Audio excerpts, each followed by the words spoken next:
Good morning, and I wish Kim was here, but she had to run, and she's eagerly going to look back at the recording when it's available. So at least I don't get to see her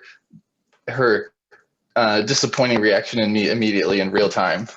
So it's a pleasure to evaluate Kim, who we all know is one of our extremely strong speakers. Certainly had me intimidated going into it. She gave me some, it actually was a good lesson for me as far as preparation that goes into a speech, because the considerations she gave, sent me an email leading into this, really made it evident, like the research and the work she had put into the speech already. And so that spoke volumes even before I listened to the first word today. So she had a couple key things she would like me to look for.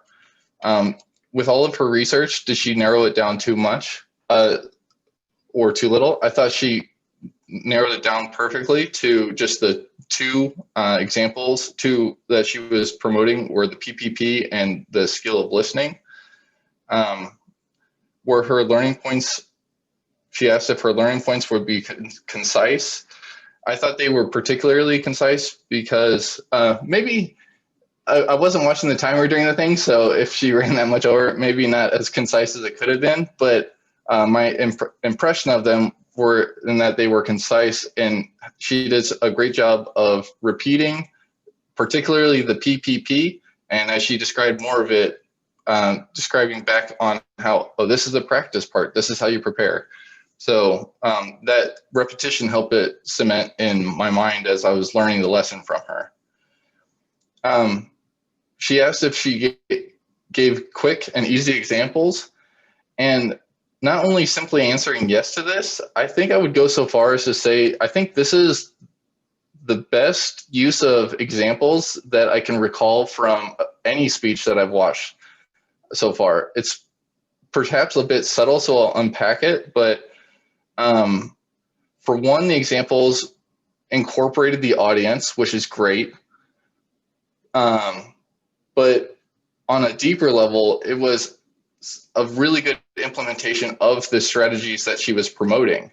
So, you know, writing the speech into it, she couldn't have known that Maureen and Sean and others would be in attendance today. And so she had to kind of prepare and imagine speeches. And maybe she was doing that during the invocation, very likely, but still that goes to show like that preparation ahead of time. So a bit subtle, but I think if you unpack that, it really adds relevance to the lesson she was teaching. Otherwise, she asked about using her introduction effectively. I think she could have done it a little more effectively because she repeated a lot of the information that Angela read for her. And then finally, I think she used her notes really well, and that wasn't distracting how she had it right next to her camera and was able to read it without being noticeable. So otherwise, great job, Kim. I really enjoyed it.